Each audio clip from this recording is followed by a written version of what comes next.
Todos estaban pendientes de los anuncios que iba a dar el presidente para la clase media. Y cuando digo todos, eran todos, porque a todos nos han hecho pensar que somos clase media. Pero, spoiler, como cuando tu mamá te decía que era el más bonito del curso o que tus amigos te molestaban porque te tenían envidia, es mentira. Para empezar, aunque Piñera fue enfático en decir que, como cuando trata de no moverse en medio de un discurso, aquí había habido mucho esfuerzo y que habían puesto todo de su parte para ir en ayuda de la clase media, en la práctica sigue sonando insuficiente, como sus esfuerzos para no moverse cuando trata de dar un discurso. Pasaron de ofrecer un préstamo por 2.600.000 pesos a ofrecer un préstamo por 1.900.000 pesos y 500 lucas cash. Lucas cash, que en el fondo es lo mismo. Es como cuando las papas fritas te dicen 25% gratis, pero es 25% más de aire. Por una parte, esos 500.000 pesos que ofrece el gobierno es la mitad de lo que podría sacar alguien si retirara el 10% de su AFP. Y por otra parte, mientras el retiro del 10% beneficiaría alrededor de 10 millones de personas, que son las que imponen, este beneficio solo beneficiaría a los que ganan entre 500.000 y 1,5 millones y cumplan con los siguientes requisitos.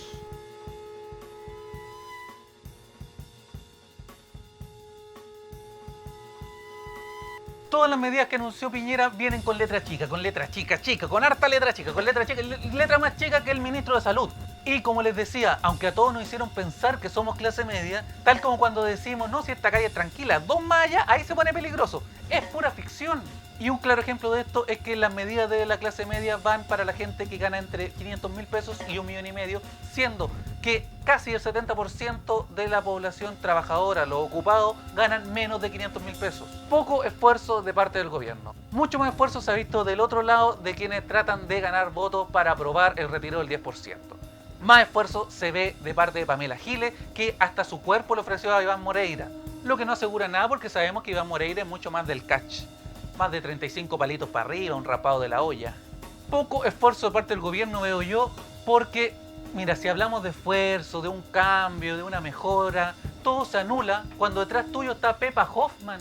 Pero si no quería que le dieran más de 65.000 pesos a las personas porque iban a acostumbrarse a vivir del Estado. Una persona que lleva 20 años viviendo del Estado. Es como estar hablando de arte y buen gusto y tener atrás a Carmen Tuitera. El gobierno parece que se estuviera preparando para un nuevo estallido social. Y no lo digo como amenaza porque han salido hoy, están amenazando que se viene el estallido 2.0. Lo digo porque de verdad parece que se están preparando para eso. Porque no hay plata para las familias chilenas, pero sí hay plata para armamento policial. Aquí comienza Siempre Tarde. Siempre tarde, de mal en peor.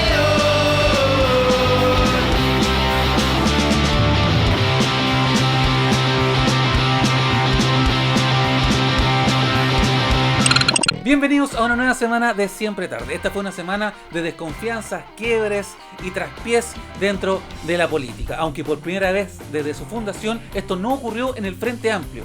No, ahora sale con los quórum. ¿Con los quórum por qué? Porque antes era re fácil, como decía, no sé, por Frente Amplio, pero ahora está por comunes, Claro, somos... empresa social. Hay dos comités, Hay un frente ahora y hay otro que es de los que han llamado los locos antes. Hay de todo. Que está Karim, Florcita, la Pamela. ¿Qué? Hay que pagar eso. La derecha se fraccionó y ahora tiene más fisuras que la cara de Carlos Larraín. Esta semana la derecha se vio débil. Débil como argumento de Sebastián Izquierdo. Débil. Pero esta cuestión es simple, ¿vale? ¿Qué es el capitalismo verdadero? El capitalismo verdadero es un sistema político en el que el Estado no participa en ninguna forma en el desarrollo de la vida de las personas. ¿Qué significa eso? Que no se metan donde no lo llaman, ¿vale? Estás cayendo en la falacia del verdadero José. Que es verdadero, que cualquiera puede ser verdadero. Algunos culpan de estas descoordinaciones a el comité político del gobierno, no al presidente, porque el presidente, ¿sabéis qué? Mejor que no opine. Usted quédese ahí tranquilo, haga sus cosas, vaya a comprarse un vinito. Sino que puntualizaron en Blumel y Briones, ambos ministros de Evópoli, este partido de jóvenes con ternos a medida y apellido de inmobiliaria, Larraín Mate, que tienen menos peso político que Florcita Motuda. Oye, hablando de Florcita Motuda, ¿qué fue de Florcita Motuda? ¿Qué dice? El presidente está enfermo. Y uno puede decir, pobrecito, está enfermo. Pero un enfermo con iniciativa como el presidente enferma a todo el país. Ok, volvamos a la derecha. La situación ha sido compleja, especialmente para Blumel, que ha tenido que sacarse los balazos de su propia coalición. Esto mientras Briones estaba ocupado sacándose su propia mascarilla.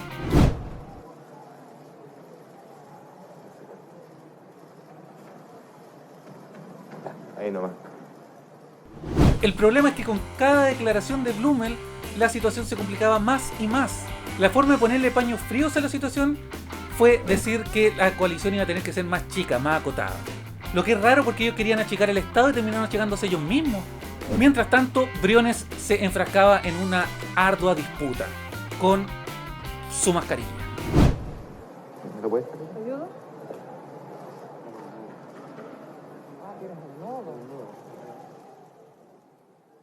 Blumel fue emplazado directamente por los pesos pesados del sector más conservador de la derecha, como José Antonio Kast, Jacqueline Van Rysselberghe y Rodrigo Hinspeter, el lado alemán de la coalición, el lado nazi, el bloque alemán.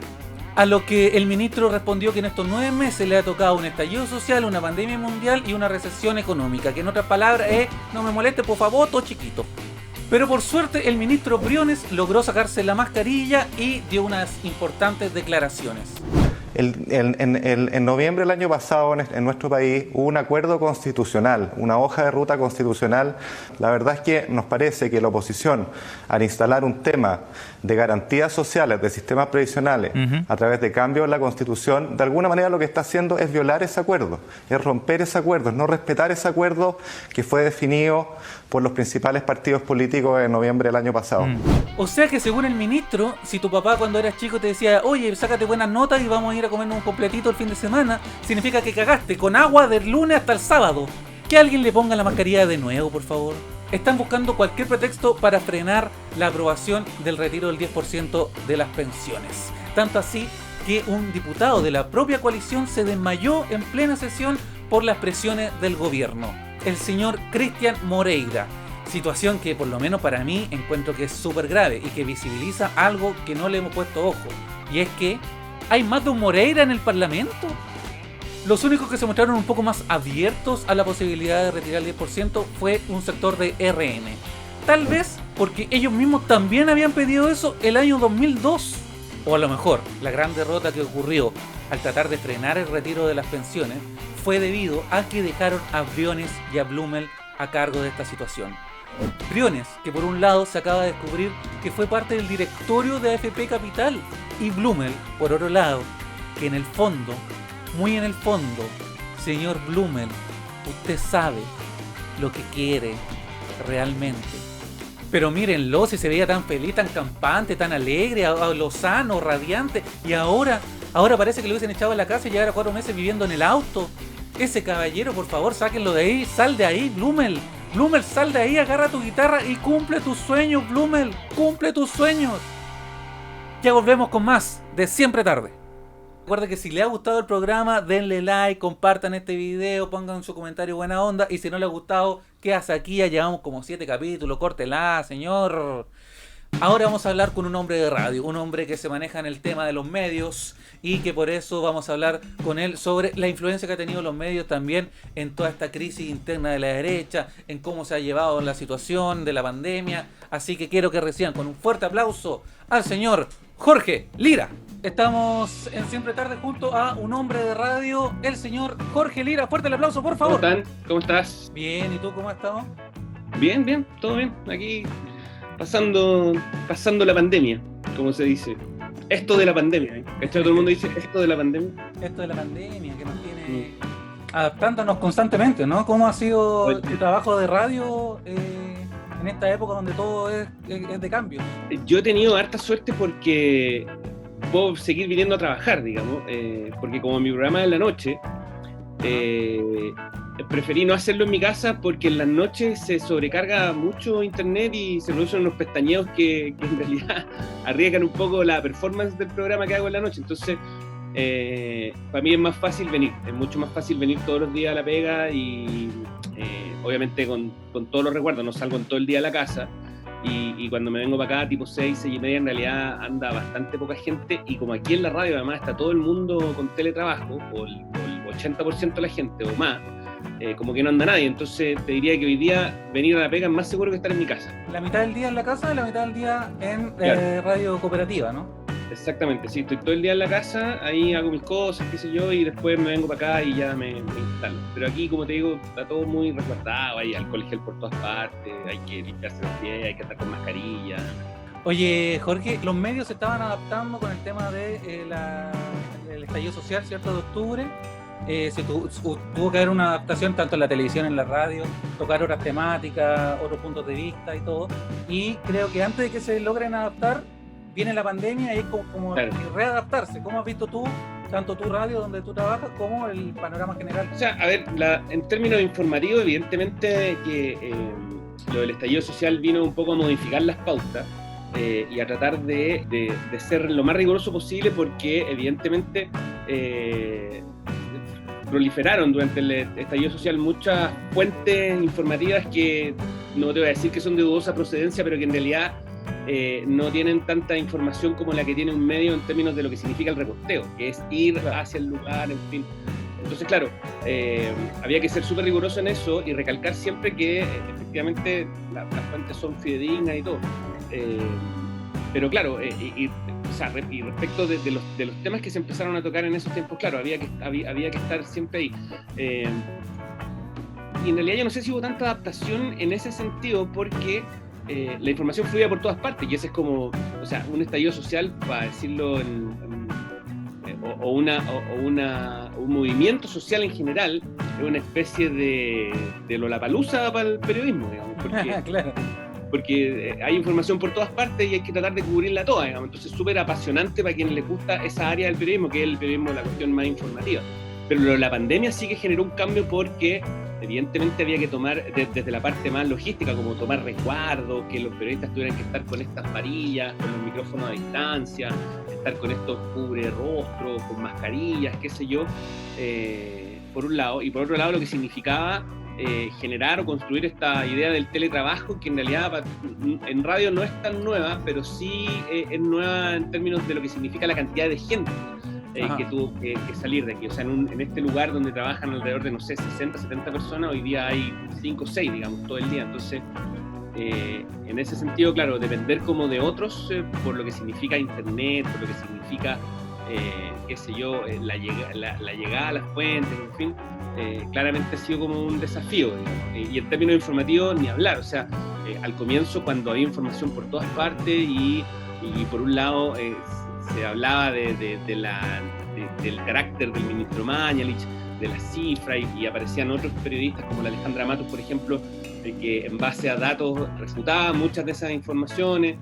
Claro, se construían como discursos que eran bien como, no te voy a decir distintos, pero sí eran alternativos, digamos, frente a la misma realidad. Entonces, hacerse cargo de eso para el periodismo ha sido todo un desafío, porque hay que estar constantemente confirmando datos, haciendo que las cosas sean lo más verídicas, para que la gente, digamos, tomara conciencia de lo que estaba ocurriendo. Porque por un lado estaba ahí tú, que tenías información oficial, que decía lo que el ministro había dicho, porque en el fondo es la fuente oficial, pero también estaba lo que ocurría con otro tipo de medios, como por ejemplo la Alejandra Matus, que trabaja sola o que está estudiando ahora en otro lado, y que lanzaba cifras que estaban, digamos, confirmadas por datos. Y por otro lado estaba la cantidad de fake news que había en todas partes.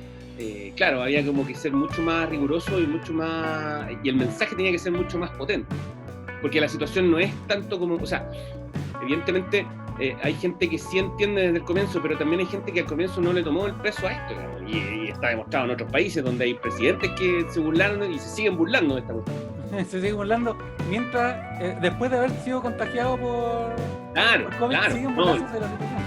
Lo de Bolsonaro es patético, es de verdad que es una cosa que uno no logra entender, el dogmatismo, digamos, porque ni siquiera es como ser fanático de nada, eso es ser dogmático, eso es como no sacarse, como no querer, digamos, entender, no querer creer, digamos, en otra cosa. Yo me imagino que está esperando que la salvación venga del cielo, pero la gente se le sigue muriendo, y eso me parece súper triste.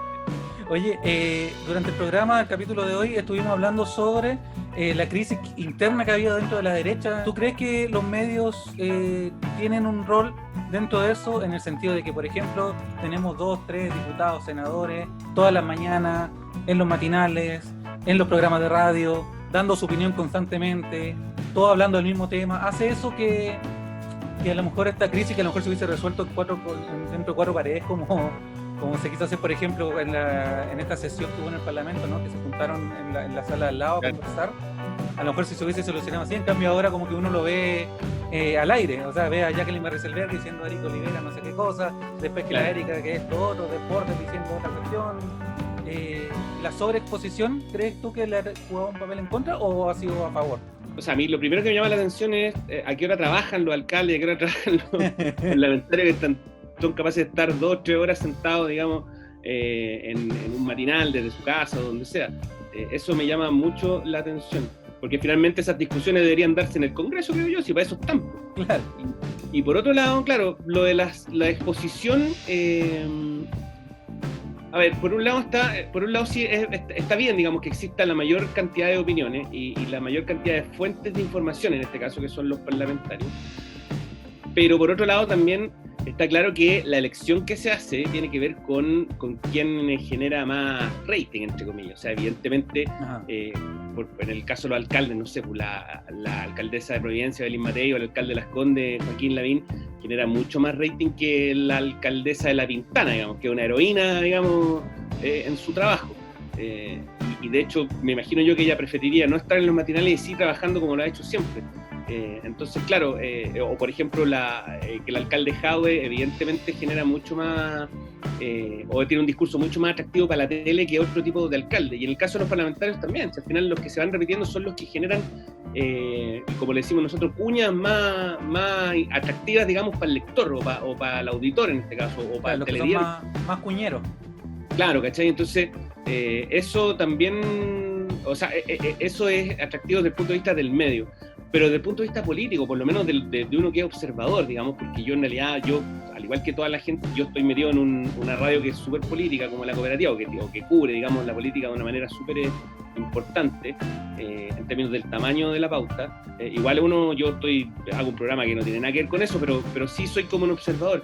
Y en ese sentido creo que, claro, hay gente que se ha sobreexpuesto demasiado y eso le ha jugado en contra, porque al final, más allá de que tenga posturas diferentes a uno, terminan un poco haciendo el ridículo cuando se le escapan ciertas cosas, digamos. Entonces, al no querer medir sus palabras, al querer estar todo el tiempo tratando de entregar su propia verdad, se generan, digamos, momentos más hilarantes que informativos, digamos. O sea, Moreira, por ejemplo, ha tenido momentos hilarantes, digamos, qué sé yo, en fin, digamos, hay un montón de personas que claro, que con la cantidad de veces que han salido al aire, terminan convirtiéndose más en personajes que en lo que realmente son, que en este caso deberían ser fuentes informativas. Claro, estos personajes como Iván Moreira, que uno dice, pucha, ¿cómo lo tienen ahí en la tele si todos sabemos todo lo que ha hecho?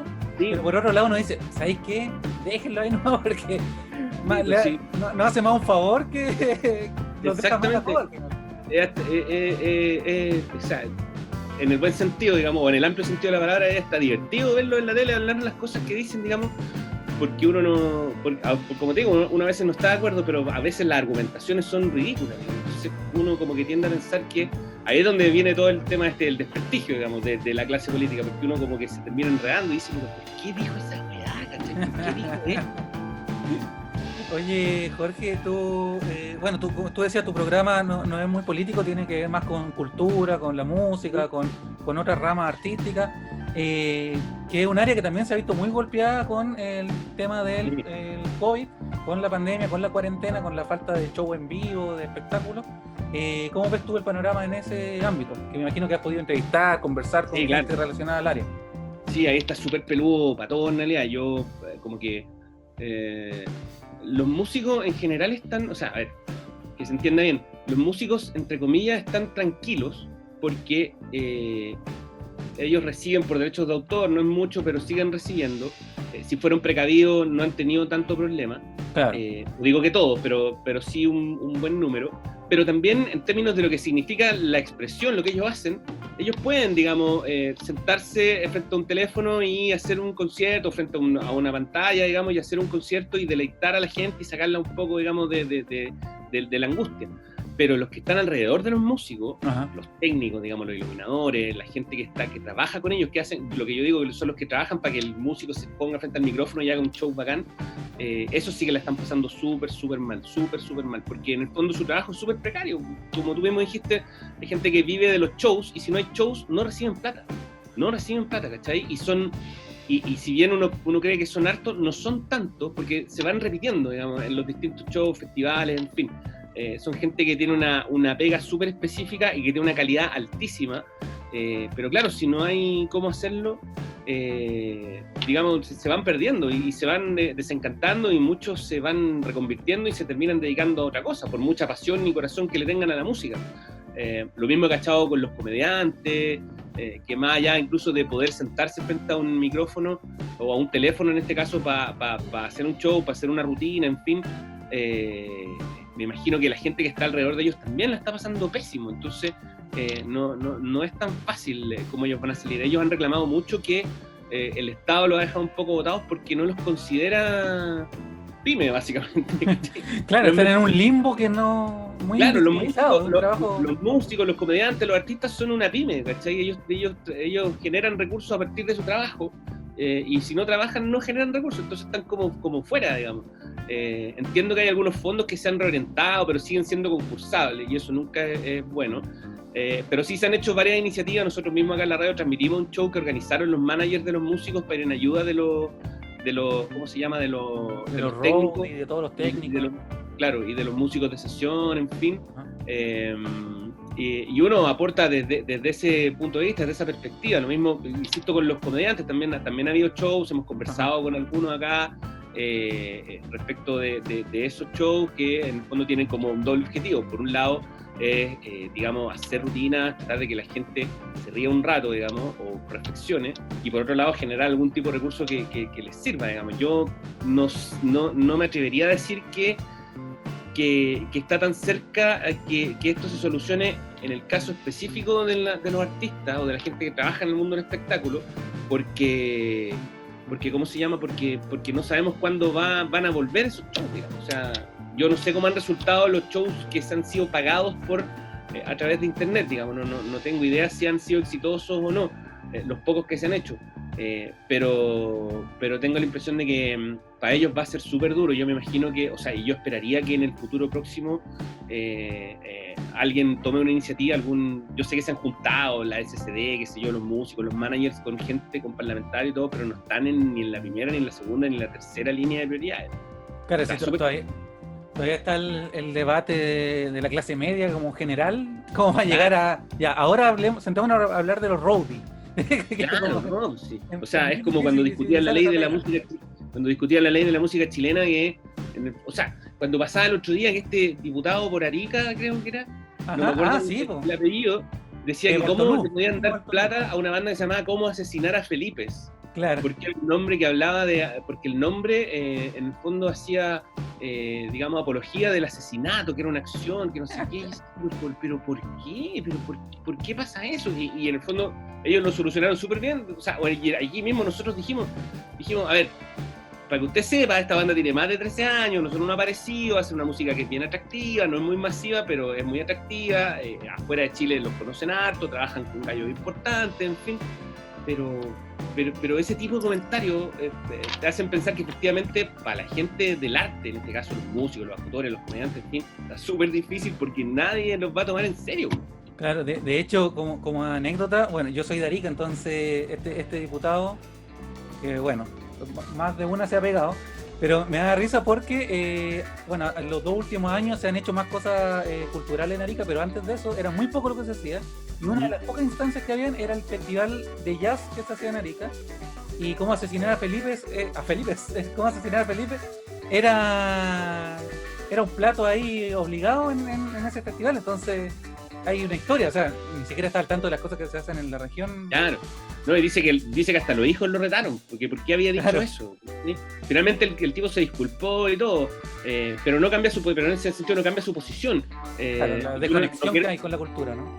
Claro, no quiero decir que es ignorante, quiero decir que, pero cuando tú tenías una duda respecto de eso, mejor te la guardáis, no podías hacer ese comentario porque Claro. al final que hay peor tú y en el fondo que hay como ignorante básicamente, ¿sí? Y ese es el punto. Y al final ahí uno dice, ¿por qué estos locos tienen el poder? Digamos. Si uno llega a la sesión a preguntar, oye, ¿qué onda es esa bandita con ese nombre raro? Es porque leíste la cuestión antes de Sí, entrar a la sala. Pues sí, si bueno, en tu casa, googleáis. Y ese mismo día yo, de hecho, googleé así como lo típico, puse nombres raros de banda. Y en España había una lista como de 350 grupos, nombres extraños, digamos. Entonces yo me imaginaba a este caballero allá y decía, pero allá se volvería loco, digamos. Y acá, Claro. finalmente los nombres no tienen nada que ver. Entonces, bajo esa perspectiva, claro, el cuestionamiento a los fondos y a los ingresos que podrían generar el Estado para entregarle a los artistas, digamos, para superar este momento, digamos, pucha, no tiene mucho futuro, digamos. Yo espero que eso mejore, pero como te digo, se han hecho iniciativas y todo, pero no sé si han sido suficientes. Bueno, nunca va a ser suficiente. Claro, bueno, y se ha demostrado que a nivel general no han sido suficientes las alternativas que se han dado, entonces En general para nadie, claro. hay que seguir apoyándose mutuamente, ¿no? Porque Todo el claro, rato. los artistas cambiaron a todo un equipo por un celular, ¿no? Entonces Claro, hay claro. un toque de gente que queda afuera. Entonces, bueno, llamar a la gente también a que participe de estas instancias que van a ayuda de un montón de gente que no solo invisibilizar a nivel de Estado, porque es un trabajo invisible como por definición, po. Es la Sí. gente que no se ve en el escenario que se preocupa Exactamente. que todo salga bien. Jorge, te quería agradecer, muchas gracias por por estos favor. minutitos que pudimos conversar. Genial siempre poder conversar contigo. Suerte ahí en la cuarentena dentro de Radio Cooperativa y la cuarentena en la casa. Así que eso, pues. Muchas gracias por esta entrevista. No, por favor. Gracias a ti, Marcelo, y abrazos para todos. Cariño al sentido del humor también y a todos los que están ahí trabajando contigo. Así que nada, ahí materia dispuesta a lo que necesite, aquí estamos, usted sabe. Ya pues, igualmente, que estés bien, un abrazo. Hoy que echaba de menos la tele. Bueno, así despedimos otro capítulo de Siempre Tarde. Nos vemos, dejen sus comentarios, sus sugerencias, pero puro buena onda, nada que decir, oye, yo creo que lo que debería hacer. Digan, está bueno, y fin. Esto fue Siempre Tarde, nos vemos la próxima semana. Que estén bien, chau, suscríbanse, nos vemos. Siempre tarde a todo.